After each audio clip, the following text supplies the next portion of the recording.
al maestro Alessandro Pagani, historiador, analista, amigo de la censura, que nos puede ayudar.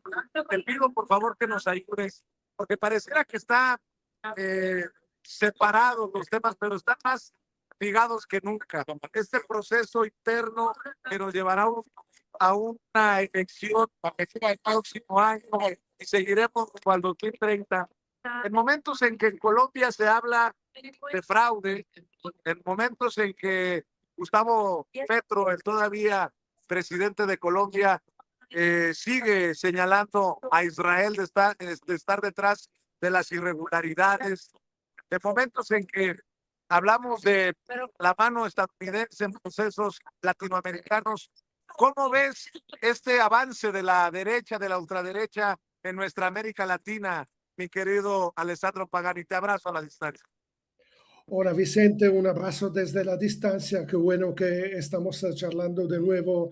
Y bueno, yo creo que la situación que estamos enfrentando a nivel de América Latina con este auge de esta derecha globalista que está retomando el poder en todo el continente, pues ahora enfocándonos en lo que son las elecciones en Colombia, a mí lo que me llama mucho la atención, que me está preocupando como historiador, como investigador, tú sabes que yo tengo unas investigaciones justamente sobre la estrategia de la atención, sobre la Operación Cóndor, sobre el papel del neofascismo italiano durante estas crisis, conjuntura que se dieron en los años 70 del siglo pasado. Por lo tanto, yo hablo de acuerdo con lo que son, por mi parte, tratar de interrogar lo que son las declaraciones de este nuevo presidente de Colombia, de la Espriella, que a mí me parecen muy preocupantes. Mira, Vicente, hay una temática dentro del fascismo histórico, también lo de Mussolini, como también lo que se ha vivido en los años 70 en América Latina, que es esta narrativa reaccionaria, fascista, como la que estamos percibiendo desde nuestra hermana República de Colombia. Por ejemplo, este nuevo presidente ha hablado en sus declaraciones de victoria sobre ese gran tigre, metafóricamente hablando, una tigre que se despierta, que sería el pueblo, que se pone en manada y que desde esta manada logra romper, destruir, derrotar una dictadura. Bueno, en esta narrativa que hay, en este discurso de victoria de este presidente, yo interrogo tres elementos de esta narrativa, que son justamente el hecho de hablar de tigre, de hablar de manada y de hablar de dictadura. Nosotros sabemos que cuando se habla de un contexto político, como lo estamos haciendo nosotros ahora, Vicente, como lo hemos hecho muchas veces, tu canal justamente se llama Sin Censura TV porque aborda la posibilidad de poder expresar múltiples puntos de vista que a la vez no coinciden, pero que logran un síntesis dentro de lo que es la democracia. O sea, la democracia es el agora, es decir, lograr poder discutir, aunque cuando no hay posturas que concilian, pero que filosóficamente dos personas pueden dialogar. Esto es el diálogo mayético, mediterráneo, socrático, que nos ha enseñado la escuela filosófica del agora justamente.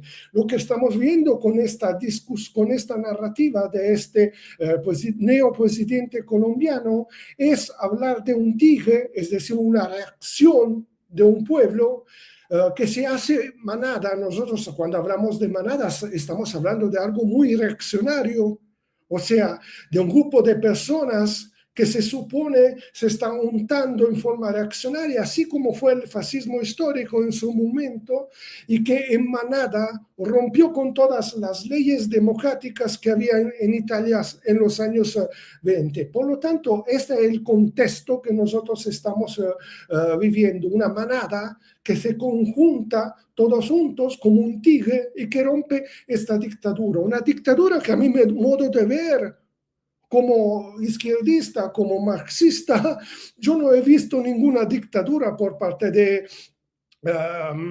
Petro en estos 4 años más. Si yo quiero hacer una crítica también, porque no es solo analizar la narrativa del enemigo, sino ver las debilidades por parte de esta izquierda globalista que hay en Sudamérica en particular. Bueno, yo lo que estoy viendo es que Petro en estos 4 años no ha logrado construir una hegemonía corazada de cohesión según como al estilo de Antonio Gramsci definía. Es decir, él ha tenido 4 años donde, a mi modo de ver como historiador, si pensamos que el problema del paramilitarismo, por ejemplo, Vicente, no es algo que nació hace 10 años, hace 20 años o en los años 60, sino que es algo que lamentablemente nuestros hermanos colombianos y colombianas están viviendo por lo menos desde 1948, es decir, desde el asesinato del presidente, del candidato Gaitán. Eliezer Gaitán en Colombia, y de ahí que nacieron todos esos grupos paramilitares como los guerrillas, como los pájaros, que eran grupos paramilitares protofascistas que después se volvieron AUC, Autodefensa Unida de Colombia, en los años 60 y 70 para derrotar a las guerrillas que nacieron como autodefensas campesinas frentes a las represiones justamente de estos grupos paramilitares que fueron organizados desde el Estado colombiano y sobre todo fueron creados desde la CIA y desde Washington como prototipo de movimientos de choques y paramilitares para aniquilar cualquier alternativa comunistas que se podían dar en los años 50. Es decir, que Colombia, hasta una gallina, por su color rojo, y no estoy bromeando, venía matada, asesinadas en los campos solo porque únicamente el color era rojo. Es decir, hubo una represión en Colombia desde el 48 hasta el 60 que fue terrible y no había movimientos guerrilleros hasta ese entonces. Por eso que se organizaron las guerrillas como las FARC, el ELN, para defender los movimientos, los campesinos y las bases campesinas que eran las aldeas y los pueblos que habían en Colombia. Nació las FARC con el movimiento dirigidos por Manuel Marulanda Tiro Fijo en los años 60, y ahora veremos que lo que ha pasado en los al final de los años 10 de este nuevo siglo fueron los pactos de paz, los acuerdos de paz que se dieron en Cuba. En Cuba se dieron básicamente las bases para una paz con justicia social. ¿Y qué pasó? ¿Qué pasó? Que el pueblo colombiano en el 2018 votó por Gustavo Petro. Y Gustavo Petro en estos 4 años no hizo absolutamente nada para construir las bases sociales de justicia social que necesitaba en este momento Colombia. Ejemplo, solo hace pocos meses hizo una ley en contra del paramilitarismo. Ese paramilitarismo que empezó en el 1948. Vicente, no se necesita una escuela de formación. Si Petro es un exguerrillero para entender que lo primero que tenía que hacer el primer día que ponía pie dentro del Palacio Presidencial era hacer una ley en contra del paramilitarismo. Al contrario, lo hizo solo hace pocos meses. ¿Qué hizo? Indultó los paramilitares, indultó todo lo que es el contexto de la violencia política que se dio en Colombia. ¿En qué manera? Entregando tierras, entregando casas, suelos, terrenos a los asesinos del mejor pueblo colombiano. Esto es el problema que Gramsci definía justamente también en los años 20, hace un siglo, justamente cuando salió el fascismo histórico de Mussolini, con esa misma narrativa de manadas, de paramilitares, de militarismo, de intervencionismo, de lucha en contra de todos los movimientos democráticos y hasta de las leyes fascistas que se dieron en contra del Partido Comunista. Gramsci murió en la cárcel, pero dejó unos cuadernos de la cárcel donde hablaba justamente, Vicente, de lo que son las debilidades del mismo movimiento de izquierda que enfrenta el fascismo, porque entre no hacer nada y hacer cosas que pueden ser también violentas, en medios hay muchas cosas. Y en estos 4 años, y termino, vaya la redundancia, Petro ha tenido todo el tiempo para que pudiera desmantelar ese tremendo bloque histórico, reaccionario, fascista y filo imperialista que hay en Colombia desde el 48. No lo ha hecho y estamos en este contexto, Vicente. Pues que estamos enfocados en Colombia, pero lo hemos visto en otros lugares. Eso lo preguntaba la presidenta hace unos días a Rezal. Y discúlpame que hay mucho, pero sí, acá en las señoras de voz presente, pero me decía la presidenta, nada de las condiciones para que no ves el tema de coordinación que se pagos de Latinoamérica, Sí, te escucho un poco mal, pero de hecho yo lo que me preocupa mucho es que esto no se pueda reproducir en otros contextos. Y afortunadamente yo lo que veo en México, que el contexto político, social, cultural es completamente diferente. Claro que México ha tenido una violencia por parte del purismo en las décadas de esta guerra sucia, esta supuesta guerra en contra del narcotráfico, que no fue una guerra en contra del narcotráfico, sino que fue una guerra en contra del pueblo mexicano. Se intentó a través de estos gobiernos del PRI, de estas últimas 4 décadas, colombianizar México, pero la historia de México es tan fuerte, la historia revolucionaria y política de México es tan fuerte que resiste, que ha resistido dentro del imaginario colectivo del pueblo mexicano, del noble pueblo mexicano de Villa y de Zapata, de Cárdenas.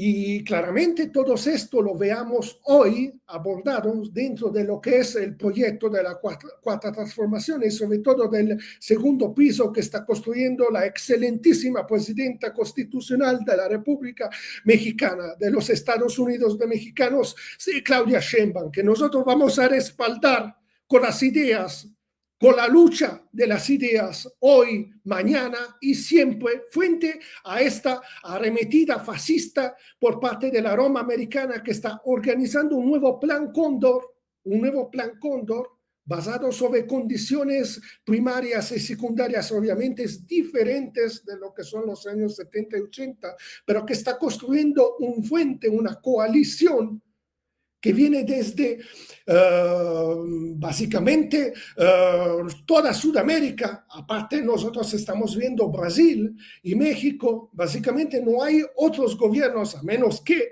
algunas personas con problemas disfuncionales y cognitivos piensen todavía que Venezuela con Delcy Rodríguez sea un gobierno progres o de izquierda, porque eso no es absolutamente. Y con esto quiero hacer un pequeño paréntesis y dar un abrazo caluroso a mi hermano pueblo venezolano por lo que está pasando ahora, por el temblor que se dio, que no tiene absolutamente ninguna culpa el pueblo venezolano de lo que está pasando y tiene todo mi cariño, pero claramente estamos viendo la ausencia total de un Estado que era el sueño bolivariano de Hugo Chávez y que básicamente fue completamente traicionado por estos personajes que hay hoy día en Venezuela, en Caracas. Es Adélcito Rodríguez, que en lugar de estar en las calles a buscar ayudar al pueblo venezolano que ha construido esta revolución, estamos viendo que está simplemente respondiendo a Twitter de hipócritas, de presidentes de todo Occidente colectivo, agradeciendo, porque a ella le interesa solo las iluminaciones de los esquermos, las imágenes y todo esto, pero detrás de ella está un pueblo que está sufriendo y nosotros como pueblo mexicano, yo como italiano, solidarizo con el pueblo venezolano. Sin embargo, Este gobierno que hay en Venezuela no tiene ya absolutamente nada de izquierda y está traicionado completamente, está manipulando dentro de lo que es una guerra de las mentes, una guerra cognitivas a la izquierda, haciéndole pensar que son todavía de izquierda. Bueno, estamos frente a una situación, a una arremetida de derecha, a una guerra cognitiva donde el único país que se ha quedado con un gobierno progresista y de izquierda es nuestro México y querido. Por lo tanto, yo creo, Vicente, que como tú has mencionado muchas veces también, es importante hoy más que nunca estructurar un fuente de creadores de militancias cognitiva dentro de lo que es México, construir una barricada de ideas que es la construcción del segundo piso, porque vamos por el tercero y no vamos a permitir que vuelva una derecha revanchista, racista, filoimperialista, como lo son básicamente esa gente que ha gobernado hasta antes de López Obrador. Y lo hemos visto con la Ayuso, lo hemos visto cuáles son las alianzas que tienen esta derecha mexicana, que no tiene nada de mexicano, sino que es una derecha anti-mexicana, antipatriótica, antinacional popular. Y por lo tanto, Vicente, nosotros que somos patriotas verdaderos, estamos dispuestos a luchar con nuestras ideas en la contrainformación. Yo estoy aquí, Vicente, contigo a la orden para cualquier cosa que se necesite. Y bueno, precisamente hemos querido avanzando más elementos para el análisis, para la gente que nos está viendo y escuchando, descifrando la cuestión ucraniana. Y el otro que a mí me llama mucho la atención, de la estrategia de la atención a la operación el neofascismo italiano al servicio de la geopolítica imperial estadounidense. Querido Alessandro, ¿por qué no nos habla un poco del Sí, Vicente, muchas gracias por divulgar mis trabajos. Mira, yo esos trabajos es el trabajo de mi vida, es decir, ahorita yo estoy para publicar otros libros que son las continuaciones de estas investigaciones. Lamentablemente, por lo que es la conjuntura que estamos analizando, es importante, propongo, invito a tu audiencia a leer, a interrogar estos libros que yo he publicado, que yo he escrito, no tanto porque sea mi trabajo, sino que es importante analizar lo que es el pasado con el presente para comprender cuál es, digamos, las directrices, las estrategias que el neofascismo lleva adelante dentro de nuestra América. Por lo tanto, estos libros, como futuros libros que serán publicados, siempre en forma de autopublicación, yo los propongo para poder interrogar lo que son las fuentes que yo he trabajado en estos libros.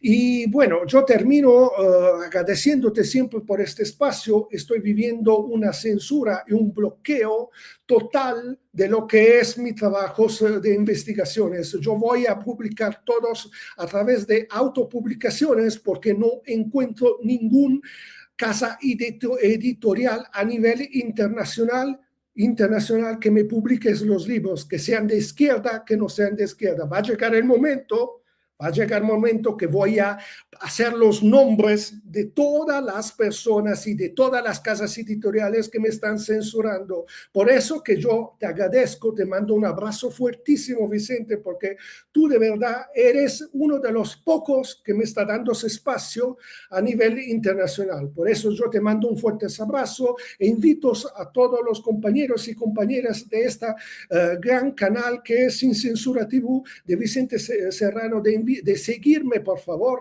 y de hacer fuente, no dejarme solo en este intento de desaparición y de desierto mafioso que me están haciendo dentro de las redes sociales. Me pueden encontrar en X, @elbrigantero, todo minúsculo, y por ahí andamos, Vicente. nos vemos seguramente. Si tú me invitas nuevamente, yo voy a estar contigo, querido. Claro que sí, me parece. La próxima semana seguimos hablando de estos temas de trinchera, querido Alessandro Pagani, maestro Alessandro Pagani, hablando con sin censurar. Esto es una verdadera locura que las afueras sigue llegando aspirantes